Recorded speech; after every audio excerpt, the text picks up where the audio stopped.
Hello everyone, I'm really excited to see you again. Today we have another discussion and this video is devoted to Newton's method. Why Newton's method? Because it is very practical and useful tool in calculation of system of partial differential equations.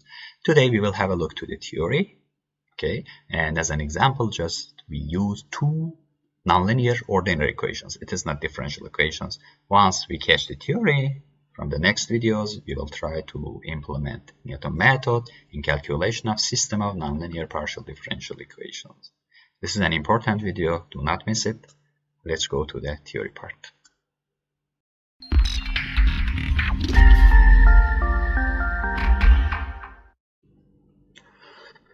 Okay, let's assume that we have a function fx, and this function fx is represented by this blue curve. This is a nonlinear equation, and we see that from geometry, we see that we have an exact root here. And if we call this exact root with x star, let's assume that this equation is a bit complicated. We cannot use an analytical solution, and we try to find this exact root using numerical methods. The procedure is following that. We say let's have an initial guess, and let's call this initial guess to be x naught. Okay, somewhere here. What if I calculate the value of this function at this point? I have fx naught. Okay. The other hand, I know that I can plot a tangent line that is shown with the red line here. That is tangent to this fx at the position of x naught. Okay.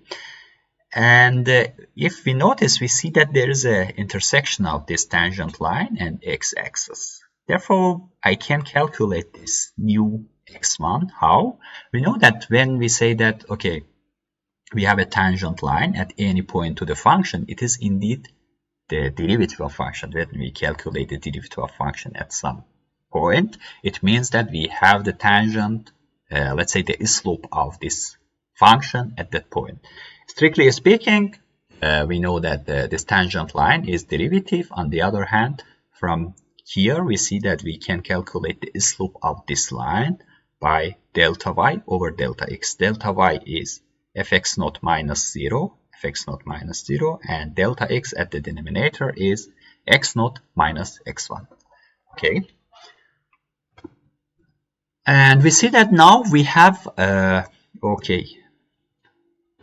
I just multiplied both hand side with the denominator. We have like this, and if I divided both hand side with this term, I have like this. And a bit simplifying, we see that we can calculate x1 from x naught, and if we subtract this this value from x naught, indeed we get this x1, and this value is nothing but the value of function at the x naught divided by value of derivative of function again at the x naught. Okay, now we have this x1. What if this time we use this x1 to be initial guess, to be our initial guess? Again, I can calculate the value of the function at this x1, that is fx1. Again, using the same procedure, I know that we have a tangent line, and we can calculate the slope of this tangent line by the derivative of this function, and similarly we can show that x2 must be x1 minus fx1 divided by f prime of x1. And if I continue, you see that we had x naught as a rough initial guess. With one calculation using this formula, we got new x1, new x, that is x1, and we see that this is a bit closer to the exact root. And one more calculation, you see that we got this time x2, that is again closer to this exact root. Therefore, if we proceed this calculation inside a loop, finally we will get to this close to this exact root of x star. And all I need is I need to calculate the new x from the previous one or from the initial one, again from this formula that we calculated here. Okay, the same formula from previous slide.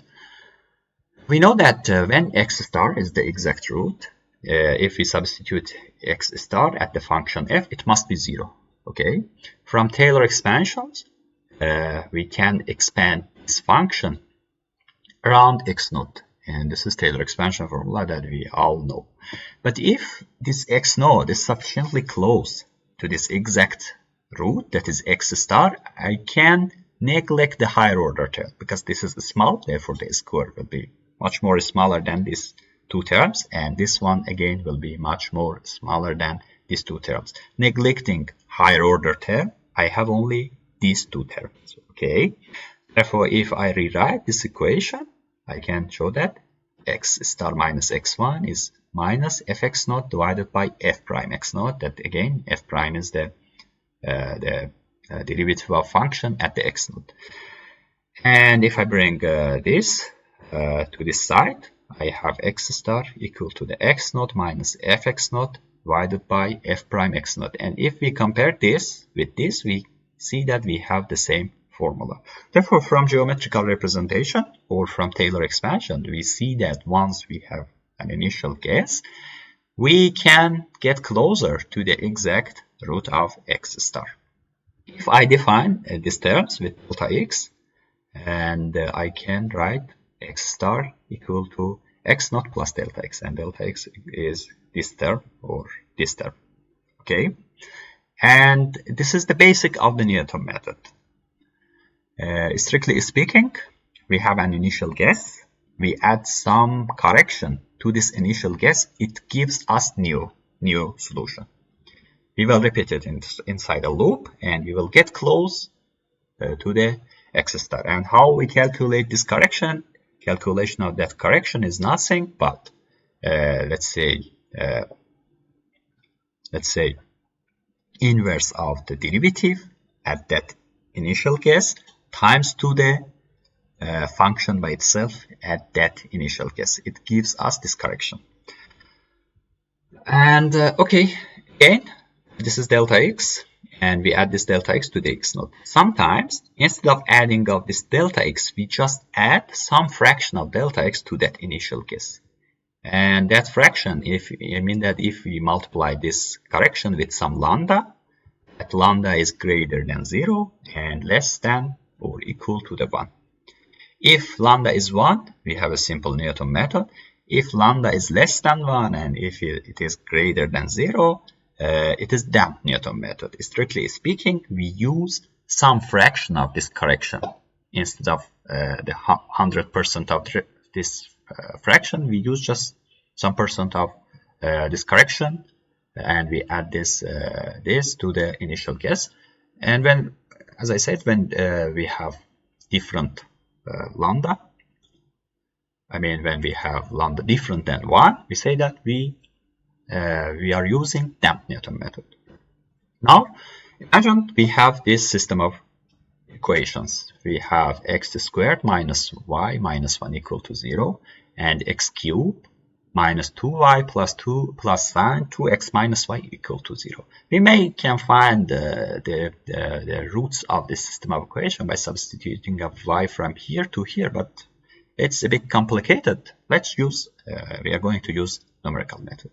Okay, so I have two equations. f1, that's the function of x and y, and that is x squared minus y minus 1, and f2, again, it's a function of x and y, like this. Okay, so I can write a vector is made from f1 and f2. This is my general, let's say, system of equations, and it is made from f1 and f2.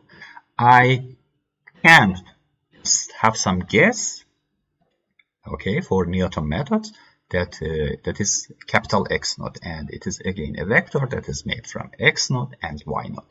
Recalling Newton formula, okay, that we need to calculate correction from that function. If we substitute x naught here, indeed I have fx naught. Okay, but what about derivative?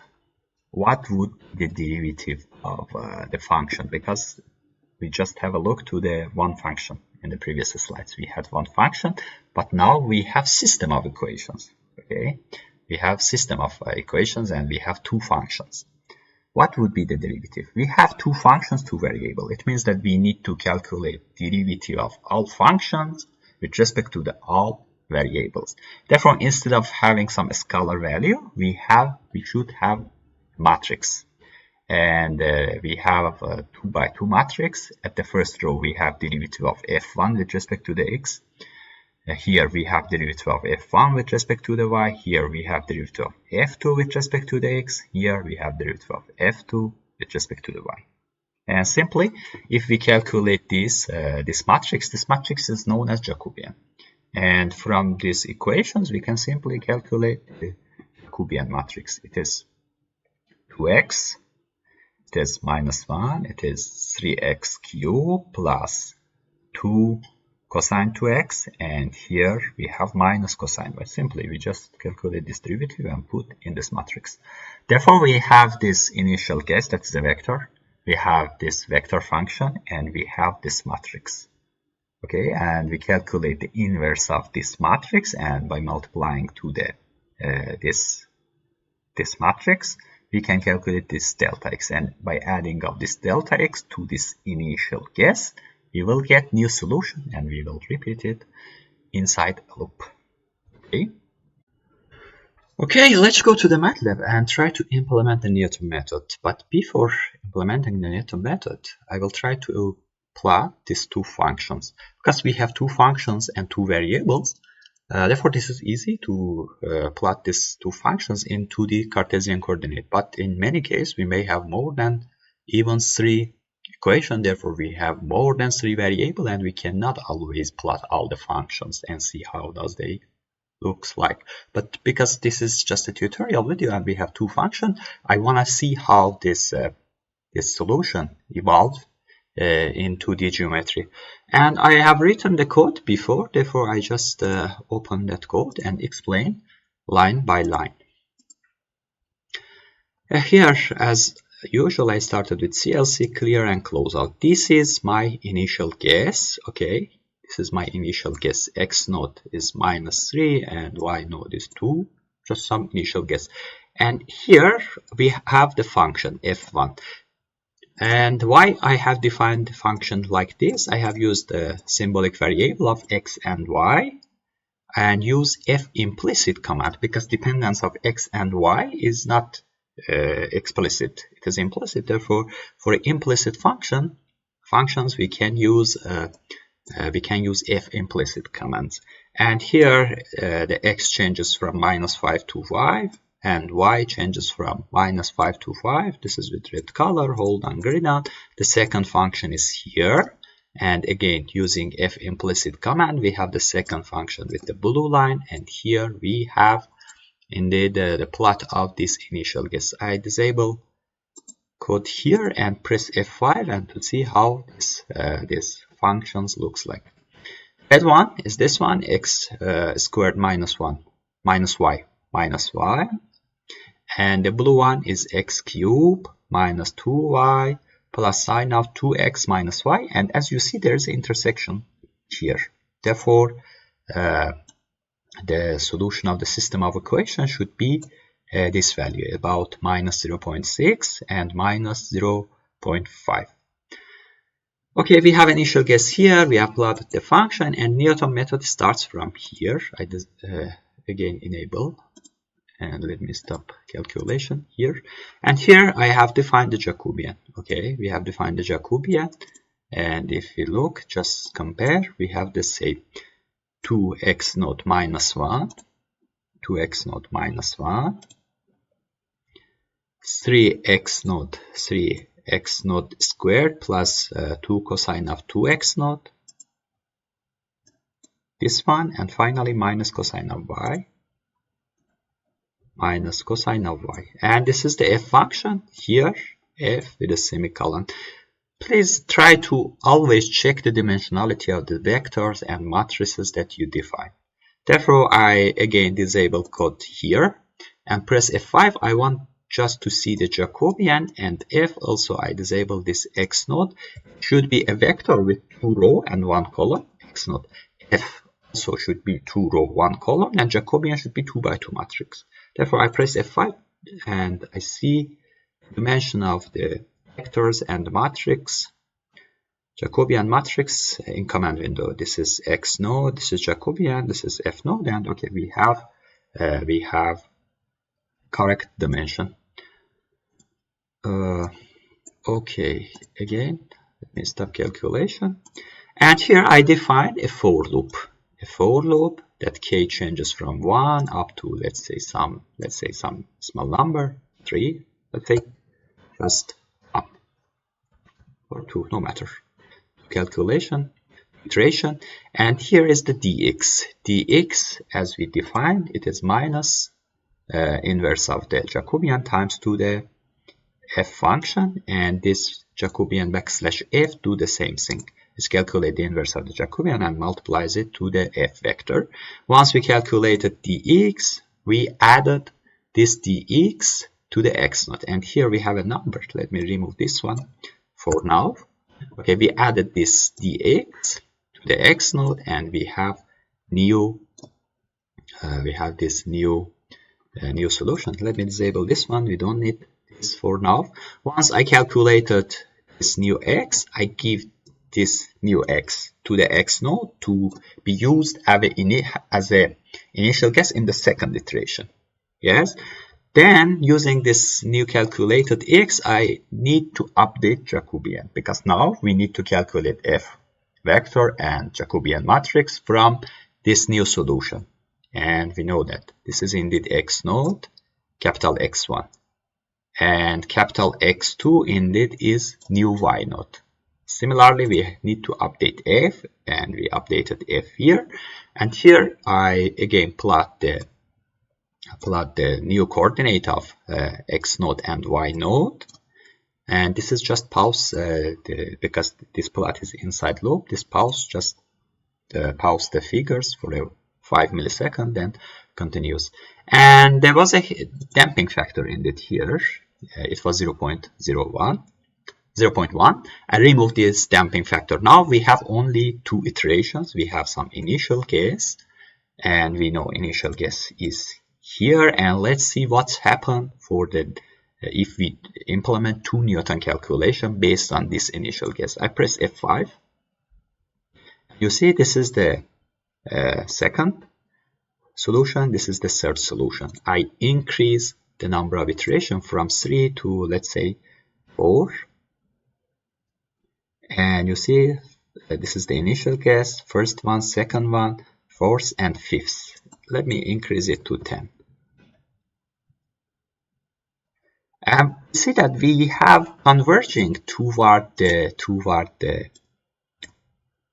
this this exact solution that we know where is it, but it seems that there is oscillation. Yeah, when you see such oscillation, I will explain later how to monitor oscillation when you cannot have the functions and see where does this solution goes, because as I said, you may have more than 3 function, more than 3 variable, and you cannot see in some Cartesian coordinate or other coordinates. I will explain it later, but now we see that it is approaches to that exact point. But it seems there is some oscillation there. When you see such an oscillation, the first thing that you need to do is to try to have better guess. And how we make better guess? Usually in solving of a physical problem, we use our knowledge, our background in physics to have some better initial guess. But in mathematics, we cannot say that, okay, this initial guess is reasonable, that one is not. All we need is to try to make an initial guess that is sufficiently close to the exact solution. Therefore, in that case, first try to have better initial guess. Therefore, I just put the initial guess. It was here. I put it somewhere here. Let's say I put that initial guess to the -1 and 0. X is -1, and y is 0. Press F5 again.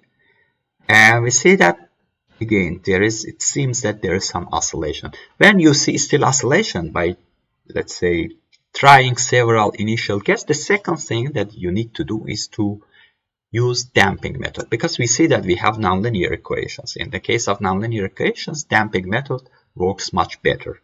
Therefore, I defined, we know that as we discussed, instead of adding of 100% of dx to the x node to the initial guess, we add some fraction. I add 10% of dx, okay, and bring back the initial guess to initial point. It was -2 and 2. X was -2 and y node was 2. And I just introduced some damping factor that is 0.1, and I have 10 iteration. I press 5 again and see. It seems that now, despite having a far initial guess, that is this coordinate, it seems that we have converging toward the exact solution. Now, if I increase the number of iteration, for example, let's have 50 iterations, press F5. Now we see that it is converging toward that exact solution as you see here. Okay. Now let's try just different initial guess in every point of, let's say, in this coordinate. Let's just have something here, -3 and -4, for example. -3 and -4. Press F5. Still, we see converging toward the exact solution. Let's have something here, for example, 4 -4, +4 and -4. Again, we see that we have converging. And let's try something here. For example, +4, +3. 4, 3, F5. Okay, the 50 iteration, it seems, is not enough. Therefore, we increase. Let's increase it to 100. Press F5. Again, we see that some conversion. And let's try one more. 3 for the y and 0 for the x. 0 for the x and 3 for the y. Press F5. And again, we have some converging toward the roots when we're using damping factor instead of just simple Newton method. But how we can determine the number of iteration? As you know, we can have control. If we notice to the slides, we see that the difference between x0 and x1 is bigger than the difference between x1 and x2, and if we continue, the difference between x2 and x1 should be bigger than x2 and x3. It means that as we proceed, the difference between previous solution and current solution must reduce until we have 0 delta x, almost 0 delta x. We cannot have because we cannot have always 0 for the delta x, because always we have some residual. But when delta x tends to the 0, this initial guess, it means that this solution, or let's say this xn that we have, when this delta x, this is delta x, right? When this delta x is sufficiently close, it means that this xn is just a bit different than the xn plus 1, and we have no convergence. Therefore, we can define some criteria, either over solution, that is x, or over residual. Let me bring back this coordinate, the initial guess, to the -2 and 2. And here, in addition to plotting the solution, that is x1 and x2, I also want to plot the f1 and f2. What is f1 and f2? f1 and f2 indeed is the f function. We try to find the roots. When we get close to the roots, this f also should tend to the 0. It must become 0. Again, we are in numerical calculation. We may do not have exact 0, but we expect this residual, that this f, when we put some solution to this f function, it gives us some value. It is called as a residual. This residual must tend to the 0. And here I plot the residual, that is f1 and f2 with magenta and O marker, and let's press F5 and see the evolution of residual.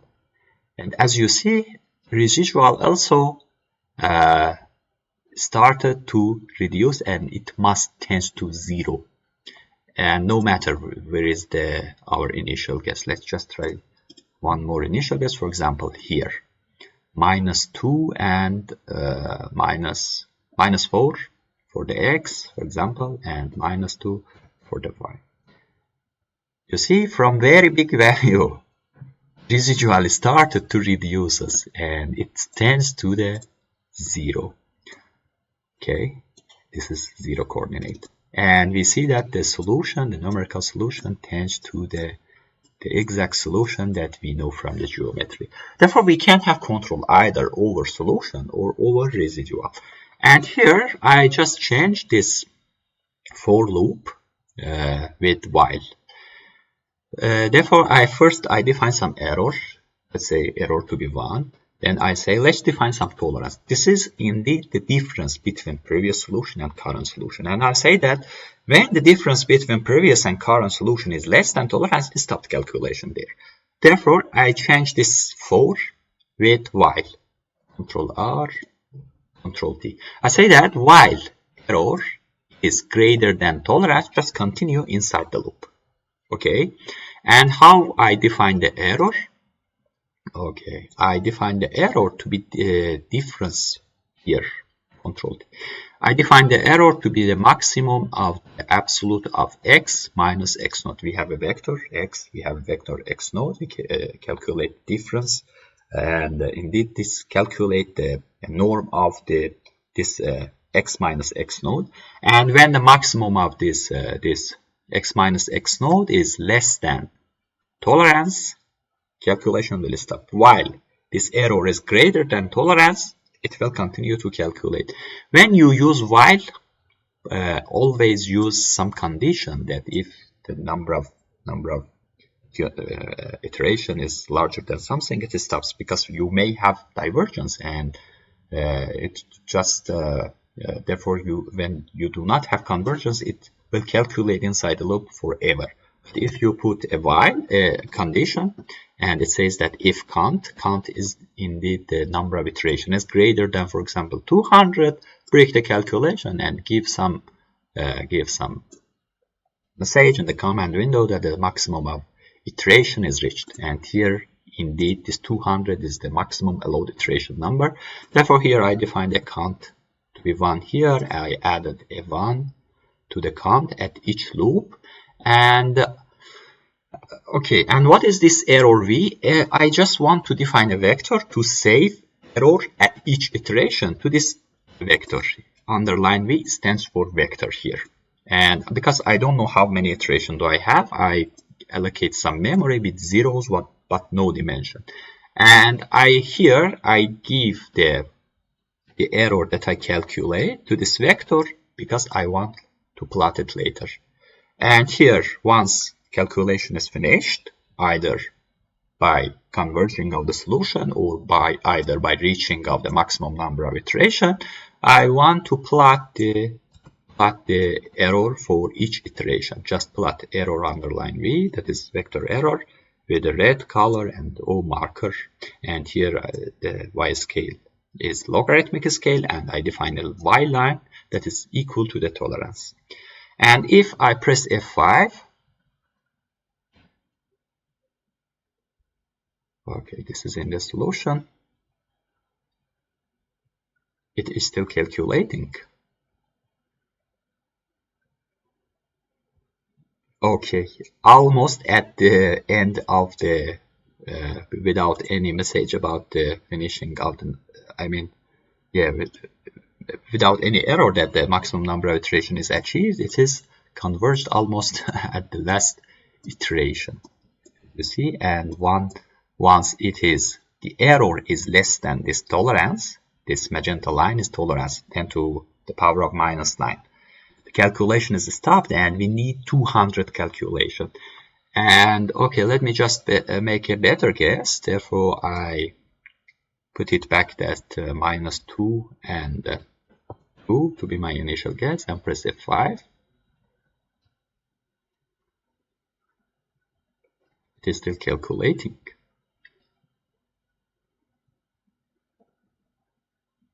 You see, with almost 180 iteration, we achieve this convergence.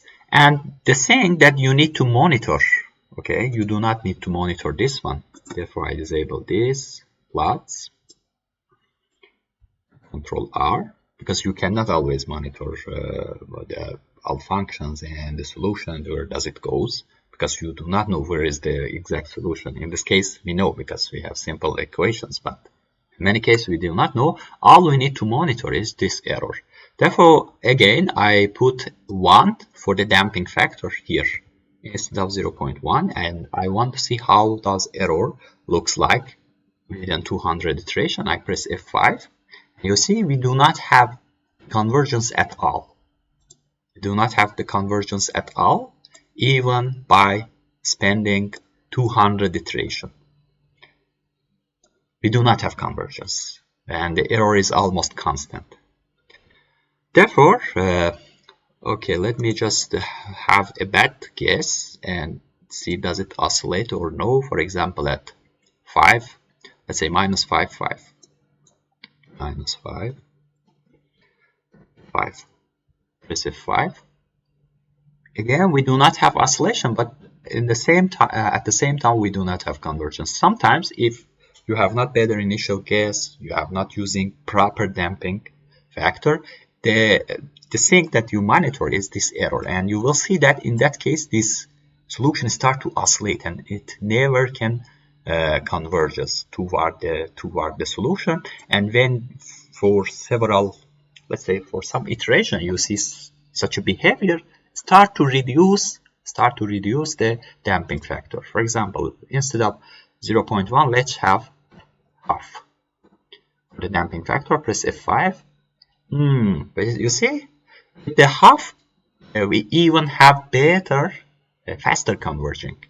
You see, I have used only previous time the damping factor was 0.1. Now damping factor is half, and let's just have a look to the evolution of the solution. It's F5. You see, we have faster converging. Let me disable the residual of F and just see the solution. F5. See, with damping factor of half, we have convergence toward the exact solution with the less number of iteration. And we have the difference indeed between the final solution and this numerical solution. I mean, this exact solution is in the order of 10 to the power of minus 9. Therefore, with 100% probability, we can say that the solution is completely true. Okay, we have tried just two simple ordinary equations, and we tried different damping factors. Why we had this video? Because in solution of differential equations, sometimes we cannot use a constant damping factor. We should evaluate damping factor based on solution, either current solution, either previous solution, or even using some initial guess from the future solution. And this approach, known as a dynamic damping factor, it is a useful that we will cover in the future's video. Moreover, in the future's video, we have tried to solve system of nonlinear partial differential equation instead of having just two simple equation, and we will see how we can use Newton method, how we can use the physics, our knowledge, to have better initial guess. If you have enjoyed the video, do not forget to like it, subscribe to the channel, and share it with your friend. This code is not too long, just 42 lines. I will share it with you in our Telegram channel. And okay, stay with us for the next videos. Do not forget to subscribe to the channel, therefore you won't miss the upcoming video. Ciao.